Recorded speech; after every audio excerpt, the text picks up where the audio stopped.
Good morning, students. I am Professor Bagle MG. Welcome you all the today's video lecture. In last video lectures, we have discussed simple ammonia vapor absorption refrigeration system and what are their difficulties, how to make simple vapor absorption refrigeration system into practical use. त्यामध्ये आपण 3 component add केले. एक आहे heat exchanger. So in between the generator and absorber. त्यानंतर दुसरं आहे after generator analyser आणि त्यानंतर आहे रेक्टिफायर्स. हीट एक्सचेंजरचं काम काय आहे? जे स्ट्रॉंग सोल्युशनला हीट करणे आणि वीक सोल्युशनला कूल करणे, so that absorber temperature should be maintain constant or minimum. आणि जर स्ट्रॉंग सोल्युशनला आपण ऑलरेडी हीट केल्यामुळं जनरेटरमध्ये जे हीट देणार आहे आपण ते कमी लागेल. सो ॲनालायझरचं काय काम आहे? ॲनालायझरचं फंक्शन आहे, जेव्हा आपण जनरेटरमध्ये हीट देऊ त्यावेळेस काही वॉटर वेपर्स पण अमोनिया वेपर्स सेपरेट झाल्यावर त्याच्यासोबत जातील. जे टायनी पार्टिकल्स आहेत ते इथं ॲनालायझरमध्ये असं ट्रे लावलेले आहेत फक्त झिगझॅग. त्यामुळं काय होणार, पाथ चेंज केल्यामुळं त्याच्यातलं डेन्स वॉटर पार्टिकल्स हे खाली पडतील जनरेटरमध्ये आणि only vapours will pass to the rectifier. Next component आपण लावलेले रेक्टिफायर. रेक्टिफायरमध्ये इट इज अ मिक्सचर जे जाणार आहे. It is a mixture of ammonia vapours which contain some sort of, थोडं त्याच्यामध्ये वॉटर वेपर्स पण असतील. पण तेच वॉटर वेपर्स जर कंडेन्सरमध्ये लिक्विडमध्ये रूपांतर होऊन एक्सपान्शन वॉलमध्ये गेला तर जेव्हा मायनसमध्ये जाईल त्याच्यामध्ये असणारा लिक्विडचा वॉटरचा रूपांतर आईसमध्ये होईल.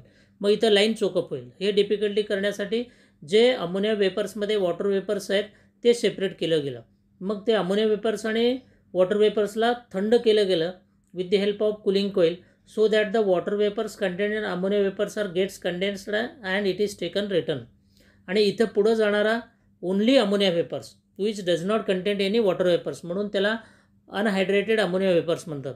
ते कंडेन्सरमध्ये जातील, जिथं हीट रिजेक्ट होईल, त्यानंतर लिक्विडमध्ये रूपांतर होईल आणि तो रिसिव्हरमध्ये स्टोअर होईल and then it is pass to what expansion device. आणि इव्हॉपरेटरमध्ये इथं प्रेशर आणि टेम्परेचर कमी केले की low temperature low pressure liquid ammonia enters into the evaporator where it absorb the heat and refrigerating effect is produced. इथं cooling effect produce होईल आणि जेव्हा हीट ॲब्सॉर्ब करेल त्यावेळेस लिक्विडचं रूपांतर वेपरमध्ये होईल. मग अमोनिया वेपर्स जे लॅटंट हीट ॲब्सॉर्ब केलेलं आहे those vapours are absorb by the water which is placed in the absorber as a absorbent. का वॉटर ॲब्सॉर्ब करतो? Because water is having very strong affinity towards the ammonia vapours. जेव्हा absorb करेल त्यावेळेस त्याच्यातला ammonia content वाढतो वॉटरमधला, म्हणून त्याला strong solution म्हणलं. आणि जेव्हा परत इथं हीट देऊन त्याच्यातला अमोनिया काढला की खाली काय राहील, पाणी, म्हणून त्याला वीक सोल्युशन म्हणलं. ओके, हे सायकल कंटिन्यू होईल आणि इथून हीट काय काढलं म्हणजे ॲब्सॉर्ब केलं जातो आणि कंडेन्सरमध्ये बाहेर फेकलं जातं, म्हणून इव्हॉपरेटरमधला टेम्परेचर काय होतं, कॉन्स्टंट मेंटेन होतो. Okay, now we will discuss the next vapour absorption refrigeration system. तेच हीट एक्सचेंजर, ॲनालायझर आणि रेक्टिफायर हे जे 3 कंपोनंट ॲड केलं आपण to make a simple vapour absorption refrigeration system to the practical use. तर next पुढचं point आहे Electrolux refrigerator or 3 fluid vapour absorption refrigeration system. यालाच अमोनिया हायड्रोजन रेफ्रिजरेशन सिस्टीमसुद्धा म्हणतात. ह्याच्यामध्ये इथं हायड्रोजन इज फिल्ड इन दी इव्हॉपरेटर आणि ॲब्सॉर्बरपर्यंत मूवमेंट होतो. अँड ॲब्सॉर्बर म्हणून इथं वॉटरच वापरलेलं आहे आणि रेफ्रिजरंट म्हणून अमोनिया वापरलेला आहे. म्हणजे या सायकलमध्ये अमोनिया आहे, वॉटर आहे आणि हायड्रोजन आहे, म्हणून याला 3 fluid vapour absorption refrigeration system म्हणतात. इलेक्ट्रोलक्स रेफ्रिजरेटर किंवा अमोनिया हायड्रोजन रेफ्रिजरेटरसुद्धा म्हणतात. So in olden days the arrangement of the components of the system जे या पद्धतीनं आहे. रेफ्रिजरेटर सिस्टीम आपण रेक्टिफायर बघितलं, कंडेन्सर आहे, त्यानंतर इव्हॉपरेटर आहे, इथं कंडेन्सर आहे, रेक्टिफायर, जनरेटर, त्यानंतर हा ॲब्सॉर्बर आणि हा heat exchanger. So these are the components of vapour absorption 3 fluid Electrolux refrigeration system. आता आपण इथं कसं काम करतो आणि कूलिंग इफेक्ट कसं इव्हॉपरेटरमध्ये प्रोड्यूस होतं ते बघूयात. सो इव्हॉपरेटरमध्ये काय भरलेलं आहे तुमचं, हायड्रोजन गॅस इज फिल्ड. जेव्हा तुमचं लिक्विड अमोनिया इथं विथ ग्रॅव्हिटी, इथं तुम्हाला एक्सपान्शन डिव्हाइस दिसतो का? नाही, there is no expansion valves. No expansion valve is used. Are you getting? And no pump is used. मग तुम्ही म्हणाल सर पंप नाही आणि एक्सपान्शन वॉल नाही, how this flow of refrigerant in the circuit takes place. Flow होण्यासाठी काय पाहिजे, एका ठिकाणी जास्त प्रेशर पाहिजे आणि एका ठिकाणी कमी प्रेशर पाहिजे. तेव्हा high pressure to low pressure तुमचा रेफ्रिजरंट वेपर असू द्या लिक्विड फ्लो होतो. इथं इव्हॉपरेटरमध्ये हायड्रोजन गॅस भरला असल्यामुळं लिक्विड हा ड्यू टू ग्रॅव्हिटी याच्यामध्ये येईल. Due to presence of hydrogen 2 बारनं भरलेला असतो. अमोनियाचा जो boiling ammonia gets evaporate. Ammonia hydrogen असल्यामुळं अमोनिया हा इव्हॉपरेट होतो आणि जेव्हा अमोनिया इव्हॉपरेट होईल त्यावेळेस तो liquid ammonia when gets evaporated it absorb the heat from the evaporator space. म्हणजे लॅटंट हीट ॲब्सॉर्ब करेल आणि इथं refrigerating effect cooling effect produce होणार आहे इन दी इव्हॉपरेटर. मग जेव्हा अमोनिया वेपर्स फॉर्म होतील, हे अमोनिया वेपर्स आणि हायड्रोजन दोन्ही गॅसच आहेत, हे गॅस ॲब्सॉर्बरमध्ये येईल. ॲब्सॉर्बरमध्ये काय केलेलं आहे आपण, ॲब्सॉर्बरमध्ये वॉटर आहे. Water vapours are very strong affinity towards the ammonia vapours. मग ammonia vapours will get mix with the liquid water आणि तो होईल स्ट्रॉंग सोल्युशन, लिक्विडमध्ये रूपांतर होईल परत. मग इथं जेव्हा अमोनिया वेपर्स ॲब्सॉर्ब केलं, राहिलं काय हो, हायड्रोजन गॅस. मग हायड्रोजन गॅस परत तुम्ही इव्हॉपरेटरमध्ये घेतलेलं आहे. सो हायड्रोजन अमोनिया वेपर्स आणि हायड्रोजन गॅस तुमचं ॲब्सॉर्बरमध्ये येईल. ॲब्सॉर्बरमध्ये अमोनिया वेपर्स ॲब्सॉर्ब होईल and whatever the hydrogen gas remain taken back to the what evaporator. हा एक सायकल झाला. सो हा पोर्शन जो आहे तो लो प्रेशर आहे आणि इकडे जे गॅस आहे नियर अबाउट 14 बार प्रेशरनं भरलेलं आहे. 12 to 14 bar your ammonia vapours आणि इथं 2 बार प्रेशरनं हायड्रोजन गॅस भरलेलं आहे. त्यामुळे due to this pressure difference the flow of refrigerant will takes place. मग आता इथं स्ट्रॉंग सोल्युशन जे आहे which contains the ammonia vapours and water which is pass to what heat exchanger. म्हणजे हा थंड आहे तो आपण कुठे पाठवलं, इथं हीट एक्सचेंजरमध्ये exchange of the heat between the weak solution and strong solution होईल. Strong solution will get heated, weak solution is gets cool आणि वीक सोल्युशन परत आपण ॲब्सॉर्बरमध्ये घेतो. जनरेटरमध्ये पाठवल्यानंतर strong solution a small amount of heat is added. Heat आता add केलं बर्नरच्या साहाय्यानं, त्यामुळं परत स्ट्रॉंग सोल्युशनमधलं अमोनिया वेपर्स काय होतील तुमचे सेपरेट होतील आणि those are pass to what rectifier. त्यामध्ये काही वॉटर वेपर्स असतील तर ते कूल होतील आणि those are taken back to the generator आणि only ammonia vapours are passed to condenser. Are you getting? Where the heat is rejected to the cooling media, heat reject करेल आणि ammonia vapour is converted into liquid ammonia, is converted into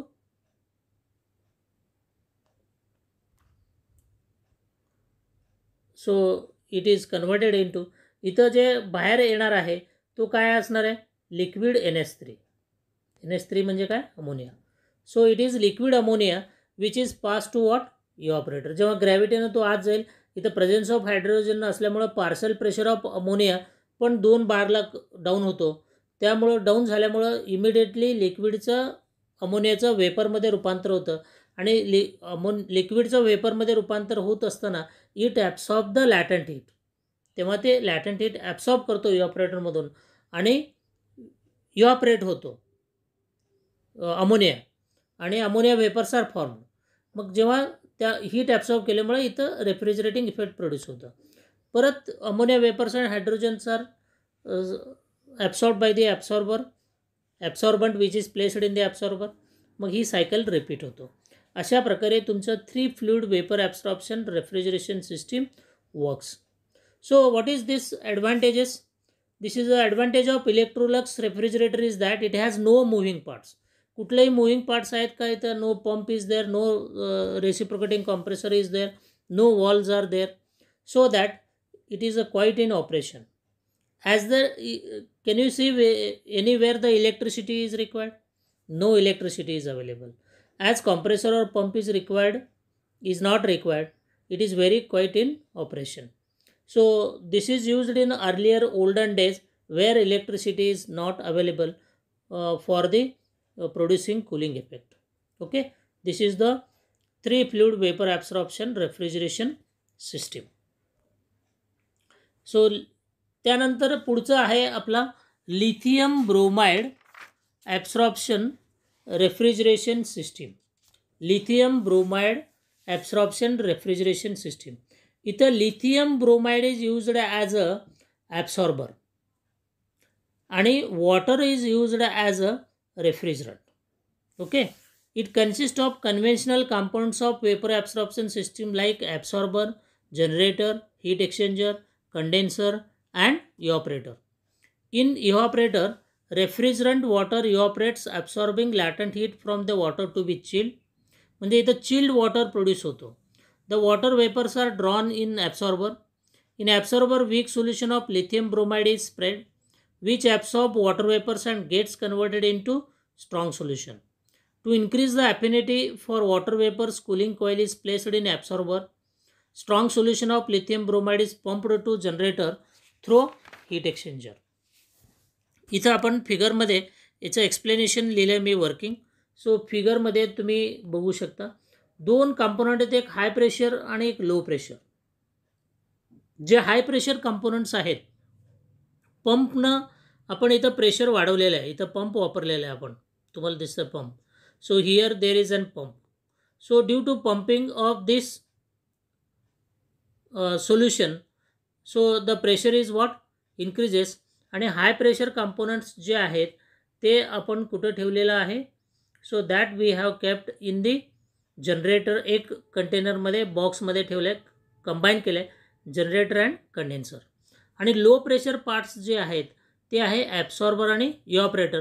ते आपण एका ह्याच्यात ठेवलं आहे सर्कलमध्ये. Are you getting? म्हणून म्हणजे इट बिकम्स अ कॉम्पॅक्ट. तुम्ही सेपरेट 4 सर्कल पण काढू शकता. एक ॲब्सॉर्बर, एक इव्हॅपोरेटर, एक जनरेटर आणि एक कंडेन्सर. मध्ये तुम्ही heat exchanger, pressure reducing wall पण टाकू शकता. पण इथं टू मेक इट कॉम्पॅक्ट फक्त तुम्हाला 2 सेल असतील. एका सेलमध्ये काय असणार आहे? कंडेन्सर आणि जनरेटर. आणि एका सेलमध्ये काय असणार आहे? ॲब्सॉर्बर आणि इव्हॅपोरेटर. हे लो प्रेशर सेल आहे आणि हा हाय प्रेशर सेल आणि हा लो प्रेशर सेल. आता आपण इथं हाऊ इट वर्क्स बघूयात आपण हे कशा पद्धतीनं काम करत आहे. So it consist of conventional components vapour absorption system like absorber. इथं तुम्हाला ॲब्सॉर्बर आहे. Generator, so here it is an generator. Condenser, here there is an condenser. Evaporator, हा इथे इव्हॅपोरेटर आहे. In evaporator refrigerant water evaporates. इव्हॅपोरेटरमध्ये आपण काय वापरलेलं आहे? रेफ्रिजरंट. हे बघा इथं कंडेन्स होऊन वॉटर इथं येतं. Are you getting? So in absorber weak solution. ॲब्सॉर्बरमध्ये ॲब्सॉर्बरमध्ये काय आहे?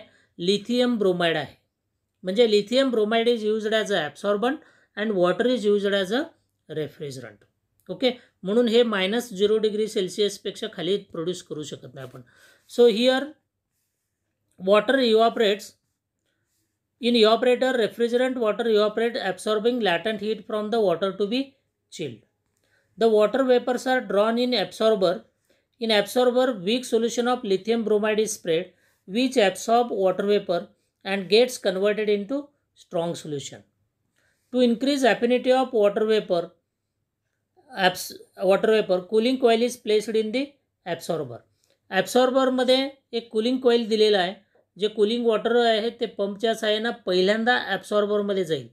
पहिल्यांदा कुठं चाललं आहे बघा? ॲब्सॉर्बरमध्ये चाललं आहे. Then it goes to what? Condenser. कंडेन्सरमध्ये फिरून मग तो बाहेर चालला आहे. Cooling water out. म्हणजे पहिल्यांदा याचं ॲब्सॉर्बरचं टेम्परेचर कमी मेंटेन करतो. मग इथं वॉटर वेपर्सला हीट घेतलं की मग ते वॉटरचं कन्वर्टेड इनटू लिक्विड. म्हणजे इथं पंप हाय प्रेशरला, इथं low प्रेशरला water is gets evaporate. So A strong solution of lithium bromide is pumped to generator through heat exchanger. हे जे strong solution of lithium bromide आहे pumped to generator through heat exchanger. Strong solution is heated by means of heating coil.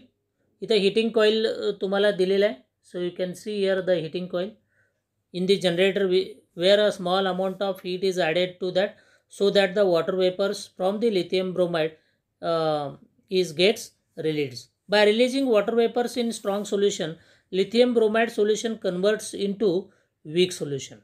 Lithium bromide काय होईल मग weak solution होईल, which is passed to absorber through heat exchanger. You can see here this lithium bromide weak solution is taken back to what? Taken back to इथं तो जरा हे म्हणजे weak solution is taken back to what? To the absorber through exchanger.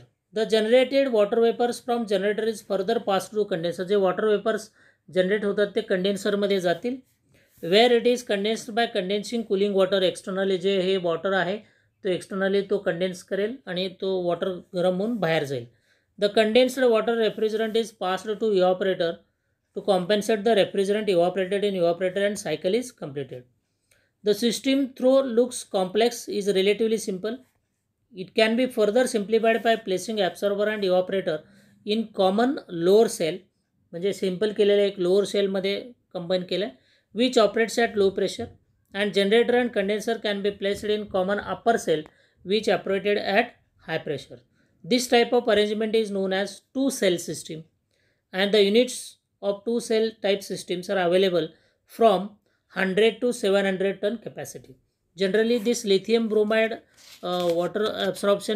lithium bromide absorption system is used in the industry.